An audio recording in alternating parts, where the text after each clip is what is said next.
Few games hit me at the right time in my life like Mushihimesama did.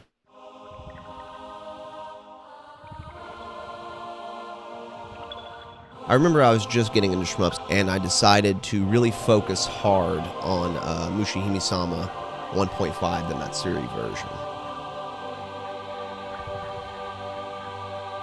It was the first one that really ran me through what a good shmup expects from me.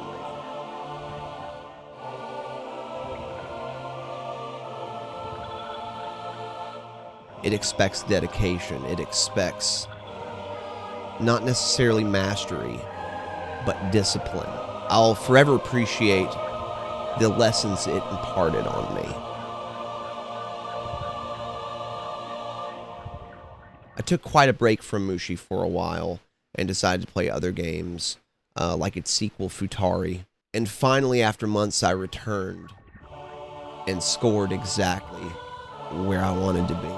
For this is the cycle of lighting and carrying the candle from one end to the pool to the other. To not let it blow out, to restart every time it does, to know that it's not just about finishing something, but achieving your goals. This is the Bug Princess Saga, Part 1, Mushihimesama 1.5 Original.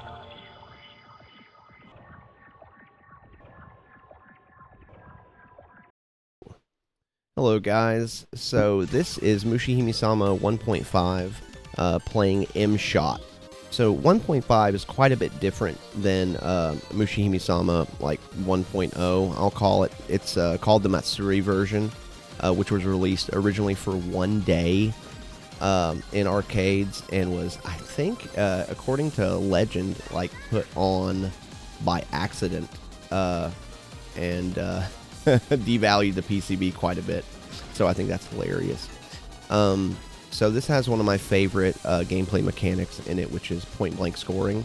So anytime you are like extremely close to enemies, they will just dump amber on you, and that's really one part of the scoring in this. That's how you get your score up the best you can. The other way you get score up is by cashing out your lives at the end. It's not super complicated, but I like that it adds just a little bit more depth to what wasn't originally there in Mushihimesama 1.0. That was really about like tick points and just slightly simple, which some people like that. I thought it was a little too simple.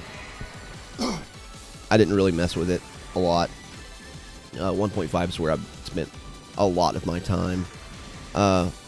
So before I gave this up for a while and moved to Futari, that was around December, I was just not having just a ton of luck in it at all, because I was trying to just get dangerously close to everything, and everything was tagging me. I don't think at that point that I had a lot of like transferable skill that I could use, so I'm glad that I waited. This was originally done just a couple days ago. I'd been playing a ton of Futari, and then I decided, I was like, you know what, I'm gonna go back to the original Mushi and just play it just for shits and giggles, and ended up tripling my score, and I was so happy because I hit my goal. And it really shows that, sometimes it's good to put some distance between something you want to do and then just coming back to it. And sometimes just that coming back to it can make everything you want happen. I'm not saying it's, magic or anything, but, it really can make a difference. So one of the things I really like about Mushihimesama, just in general, is its world. It has a pretty cool story about this girl from a village. Her name is Reko. That's the player character in both Mushihime-samas. And something about there's like a god of the forest that's like poisoning people and like making all the animals go crazy. And she's got to like stop it because apparently she's like supposed to be sacrificed to this god. And that's why she becomes like the goddess of the forest in the second one. I really like the world. I think it's one of the best worlds that that Cave has ever created. It's one of the first like Cave games that made me feel like how Rising games feel, where I would just love to see an anime like based in the world of Mushihimesama. So like right here, those worms look intense, but actually the worst thing about this level are those fucking stupid like bonbon like plant guys. The bonbon plant guys, and who I call the mad carpet bombers. They're you'll see them here in a second. I'll point them out. Whenever I was first playing this game, you know, those guys were like run enders. These guys right here, the way that the bullets like twist sometimes is just really intense, and can kind of like, you can think that you've cleared a bullet and then it'll like smack you in the ass as like it goes by. I tried to stay in wide formation as much as possible, and I know that there's a trick to this guy that if you leave one of his legs, or if you don't destroy his legs, he gives you a ton of bonus points. But I was trying to say, you know, I was trying to find a good line between being as dangerous as possible, which I find that I'm pretty good at, being completely reckless, and you know, being safe. So like that kind of middle ground between like, well, I could go up and point blank this guy, but like, could my skills like hold up? And at one point it would have been no, but now, you know, I can actually I can do what I want in my head. And that's one of the things that I really appreciated about talking to Germinator, was he showed me, and really, it's one of his main things is like, listen, if you can imagine it, then you can get your hands to do it. Sometimes it takes time, but this is the game that taught me that drawing those lines with my eyes and that barrier of execution was the only thing that was holding me back. You know what to do in your brain. And once you know what to do in your brain, your fingers are not far behind. This is the most annoying level in the game. It's a normal, you know, cave stage 3, get off the cab moment. But it gets fairly intense. So one of the biggest, other than scoring, one of the biggest differences in 1.5 is the bullet speed and bullet density. Now, there are more bullets in 1.5, but they are slower by like quite a bit. And I don't know, I really like that. I'm not, you know, especially in like bullet hell games, I'm not a big fan of, you know, super fast bullets. Now, I say that, but I think that it can be done well. Like, look at Psycho games. I really like Dragon Blaze. And just get on this motherfucker and just unload on him. Just blow him apart piece by piece. Fuck this guy. He does give you a 1-up at the end, so that's pretty cool. I was the most practiced with formation, which is this this kind of option that I have right now. I had originally cleared the game just only doing formation, and so it was the one I was the most used to. The music in this is so good. So good. Although, pretty much in every way now, after playing both of them, I do prefer Futari, and I know that quite a lot of people do prefer Futari. I believe that it is superior in just about every way, but the original Mushihimesama will always hold a special place in my heart for, you know, kind of teaching me the ropes of how to shmup, quote unquote, you know, correctly. But, you know, to change that sentence that I just said, not to shmup correctly, because there really is no correct way to do it. And that's one thing that I love about the hobby so much, is you have to find your way of doing it. You know, like, you could read Full Extent of the Jam, and you could do save states, and you could do all these other things, and those will most certainly help. But at the end of the day, you have to do what works for you. And there were certain things that I was doing that I wasn't trying to find my own way. I was trying to copy others, and that will lead you to frustration, is what that will lead you to. And so once I found my voice, once I found my tactics that I could do, that's whenever I got 3 high scores in 2 weeks. And so, or high scores to me. Like, I've said before that I know that, I will never be Jamers, or I'll be 65 by the time I'm Jamers, but, I set these goals for myself, and that is the most important thing, is reaching your goals. That bomb is a fucking trap. It's a trap. That bomb is a trap. My wife has to remind me every time I play this stage, don't get the fucking bomb. Don't get the bomb. This dude will give you a 1-up if you destroy all of his arms and then his head. I do like to fucking just blast his head before I do it, though, because I don't want to sit here for forever while I'm shooting this fucker in the face and then get hit by an errant object. Now, you'll still get the 1-up even if you get hit. It's actually quite easy to get the 1-up, because even if you get hit or use a bomb, you can still get it. This guy is where a lot of the overlapping patterns start happening during bosses, and overlapping patterns are kind of my kryptonite. So, one of my favorite things about this game are the bullet colors. There's nothing super, confusing about them. There's not like multiple colors. Everything is extremely easy to read. Everything is extremely easy to follow the action. Although I do really like how in Futari they did I kind of color the area of denial attacks versus the aimed shots. Although I do call Futari aimed shots the video game. Because that's pretty much what it is. So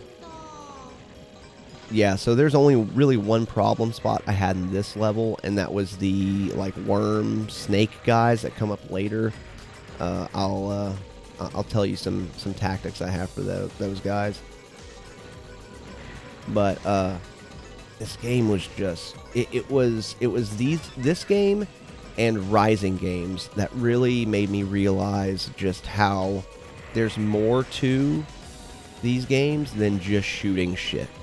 They can have cool worlds that you would just love to spend time in, that are just interesting without, the haptic feedback of, just blowing shit up.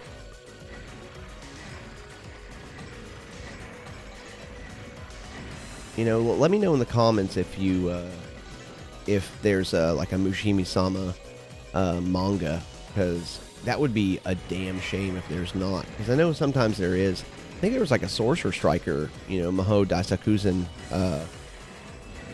manga, if I'm not mistaken. Yeah, in my practice, back months ago, I would get really close to these guys. I did not want to collect Trace, because I was so not used to Trace. Although the way that your laser works in this, Trace is actually really good for doing just a ton of damage. Ooh, man, there's a couple dodges I have in these that just make me sweat watching them. So now I have Trace, which is not what I wanted, and not what I had practiced. So this is why improvisation is really good. Yesterday I was telling Chris that I had a new practice routine, pretty much, and it was born from Mushihimesama Futari, in which instead of using save states, what I would do was I would start up normal play, and then every time I died during the stage, I would restart the stage. Not restart, where I died, but restart the stage. And I think that worked better for me personally than save states did, because one thing that save states don't teach you is fatigue. Save states do not teach you tired. They don't teach you nervous. They don't teach you any of those things. And those things are, things that you have to take into account. because by the time you hit stage 5, you're exhausted. You are, you know, nervous that you're gonna fuck up. You are, you know, really like in your head, and I felt like, you know, just kind of doing these longer sections over and over and over and over and over again without having to fully start over really worked for me. And so then I started doing since then other games like that, and it's been, man, the results have been tenfold. So one thing I didn't know about these guys, because these guys are an enormous pain in the ass, so their tail cancels out everything. However, those little flippers that I was making sure to shoot off, those will kill you. Even though they're technically grounded enemies, those will kill you, because they have hit me before when I thought that I was okay. So I got 3 bombs, so I'm still doing good on bombs, and luckily in this game, which is very, very nicely coded for beginners, bombs don't really, as far as I know, bombs don't lead to any extra score. You know, you're not penalized for using your bombs, and that's why, like, this is one of my wife's favorites. You know, she doesn't play a lot, but she still does play. Her favorite is to jump on Novice and do this. This and Angel at Dusk are her 2 favorites. So this guy's got some pretty tricky patterns, lots of overlap.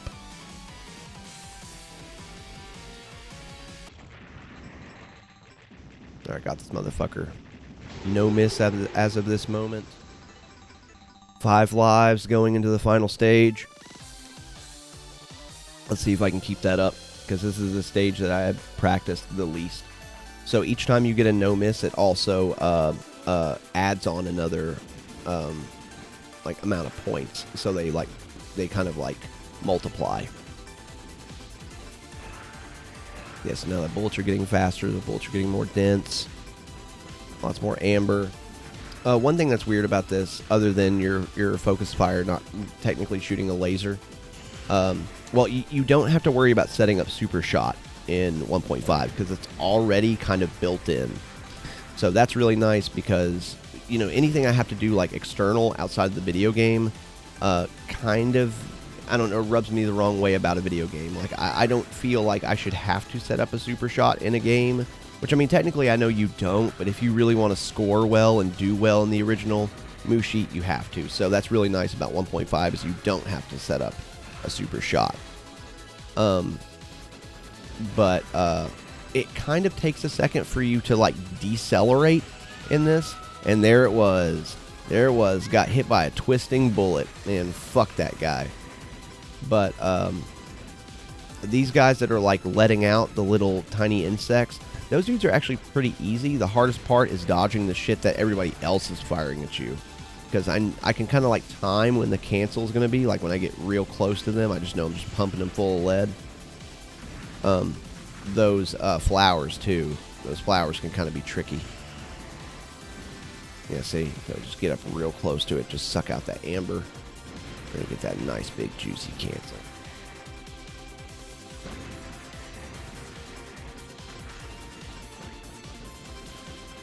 So my plan for my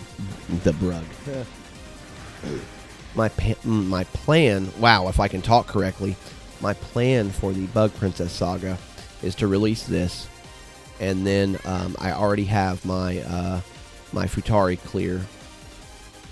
Then I'm going to do a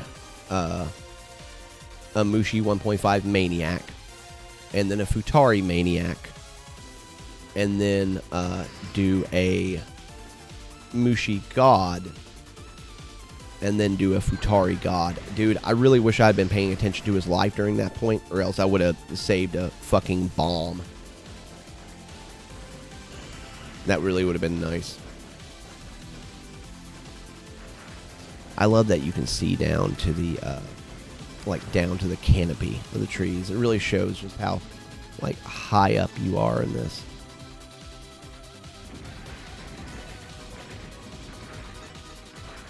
Those Skittles, I really wanted to talk about the Skittles bullets in this.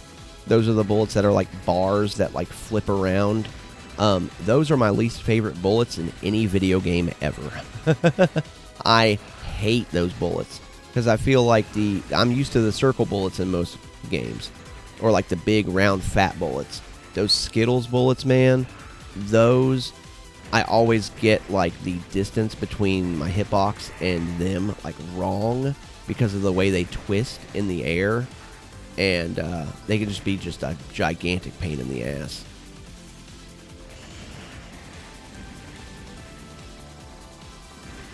Teach these fucking dick bloods who's boss. There you go, laser those motherfuckers in the face. Those guys kind of remind me of, those big spider guys kind of remind me of the towers from Futari. I'm really excited to show you guys my Futari clear. That one is one of my favorite ones I've ever done. I wish I could say I did as good, like lives-wise, as I did this one, but Futari is quite a bit harder than the original Mushi.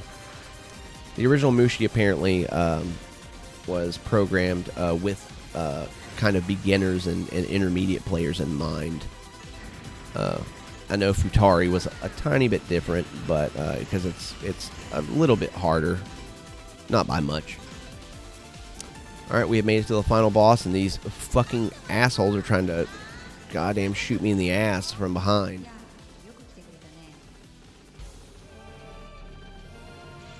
All right, we got Koju, I think his name is. Koru. I forgot. Let me see. Let me look it up. Koju. The god of Koju. And so he's the final boss. And he's not too bad. He's got some tricky patterns. Also, luckily I had a couple bombs left over.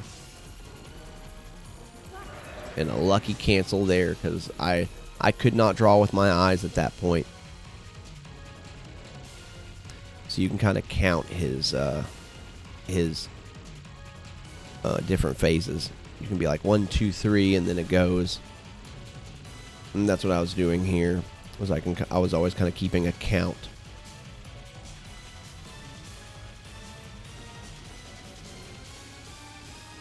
One bomb. Now no bombs.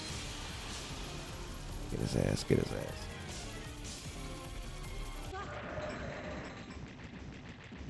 And there we go. I was so excited whenever I first did this because it had been months since I played this game. And my daughter was watching me at the point. And she was like, wow, you're doing so good. And I was like, I know, right? I know I am. Like, right? And then we cash in those lives for 10 million apiece. We go from, 23 million to 63, which is a huge difference. That's where pretty much all of your points are going to be. So, I think scored a tiny bit better when it came to like point blanking in the first clear I did, months ago.